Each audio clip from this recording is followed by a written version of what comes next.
ఏం రావడం లేదా మా వీడియోలో ఆయన నడవండి వద్దా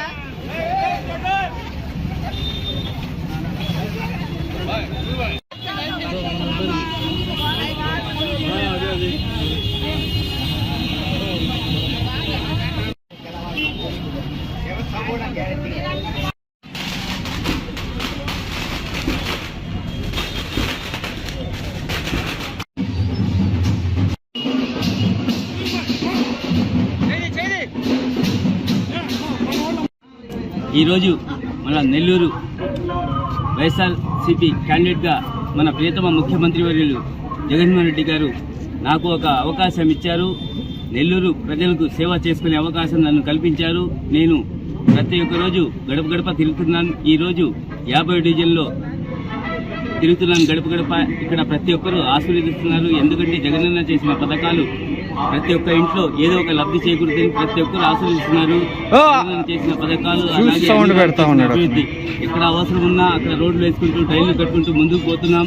ప్రతి ఒక్కరూ జగనన్న పథకాలు మనకి ఏ వార్డులో అయినా 80% తప్పకుండా అందుతున్నాయి. ప్రతి ఒక్క ఇంట్లో ఏదో ఒక పథకం లబ్ధి చేకూరుతున్నారు. ప్రతి ఒక్కరు ఆశీర్వదించారు. తప్పకుండా వైఎస్ఆర్ కాంగ్రెస్ పార్టీకి ఫ్యాన్ గుర్తుకి అత్యధిక మెజార్టీ గెలుపుస్తారని, అలాగే మనకు నెల్లూరు జిల్లా పార్లమెంట్ సభ్యులు విజయసాయి రెడ్డి గారికి అనౌన్స్ చేశారు. తప్పకుండా ఆయన వచ్చిన తర్వాత ప్రతి ఒక్కరు కార్యకర్తలు కానీ నాయకులు కానీ ఒక సంతోషం కలిగింది. ఎందుకంటే ఒక ధైర్యం, ఆయన స్టేట్లోనే ఒక పెద్ద నాయకుడు ఆయన ఇక్కడ నెల్లూరు జిల్లాకి ఎంపీగా రావడం చాలా సంతోషకరం. మేమందరం ఇక్కడ కార్యకర్తలు కానీ నాయకులు కానీ ప్రతి ఒక్కరు కలిసికట్టుగా పనిచేసి నెల్లూరు జిల్లా 7 అసెంబ్లీ స్థానాలు అలాగే ఎంపీ స్థానాన్ని తప్పకుండా అత్యధిక మెజార్టీతో జగనన్న ఆశీస్సుతో ఆయనకి నెల్లూరు సిటీ కూడా గెలిచి ఒక గిఫ్ట్ లాగా అందజేస్తామని ఇక్కడ వచ్చిన కార్యకర్తలకు ప్రతి ఒక్కరికి పేరు పేరున ధన్యవాదాలు తెలుపుతున్నాను. చెప్పునా నెల్లూరు నగర శాసనసభ నియోజకవర్గ వైఎస్ఆర్ కాంగ్రెస్ పార్టీ అభ్యర్థిగా సోదరులు మిత్రులు పెద్దలు ఖలీల్ అహ్మద్ గారు పోటీ చేస్తున్నారు. ఈరోజు ఈ సందర్భంగా 50 డివిజన్లో ఆయన ప్రచార కార్యక్రమం నిర్వహించాము. ప్రజలందరూ కూడా జగనన్న అందిస్తున్న సంక్షేమ పథకాల పట్ల, అదేవిధంగా పేదల జీవితాల్లో చిరునవ్వే అభివృద్ధిగా భావిస్తూ ఆయన ఎన్నో సంక్షేమ పథకాలని పేద ప్రజల గుండెల్లో నిలిచిపోయేటట్లు అమలు చేశారు.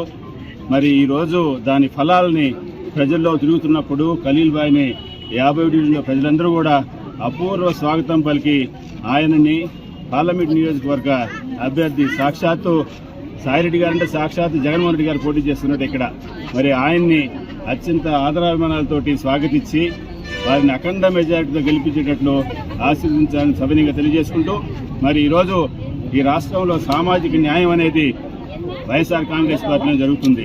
నిన్న 200 మంది అభ్యర్థుల్ని అంటే 175 మంది అసెంబ్లీ అభ్యర్థుల్ని 25 మంది పార్లమెంట్ అభ్యర్థుల్ని ప్రకటిస్తే అందులో 50% అభ్యర్థిత్వాలు బీసీ, ఎస్సీ, ఎస్టీ, మైనారిటీస్ మహిళలకే జరిగాయని ఈ సందర్భంగా తెలియజేసుకుంటున్నాను.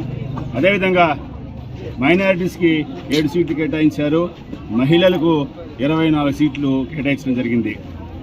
ఈ ప్రజలందరూ కూడా ఈ రాష్ట్రంలో ప్రజలందరూ గమనించాల్సింది ఏంటంటే ముఖ్యమైనది 153 మంది అభ్యర్థులు 153 మంది అభ్యర్థులు డిగ్రీ లేదా దాని పై చదువులు పీజీ చేసిన వాళ్ళకి అభ్యర్థిత్వం ఖరారు చేయడం జరిగింది. అంటే విద్యావంతులకి 70% అభ్యర్థిత్వాన్ని జగనన్న ఇచ్చారు. కాబట్టి వీటన్నిటిని మనసులో పెట్టుకొని ప్రజలందరూ కూడా వైఎస్ఆర్ కాంగ్రెస్ పార్టీని 175కి 170 స్థానాలు గెలిపించి అపూర్వ విజయాన్ని అందజేయాల్సిందిగా సవినయంగా కోరుకుంటాను.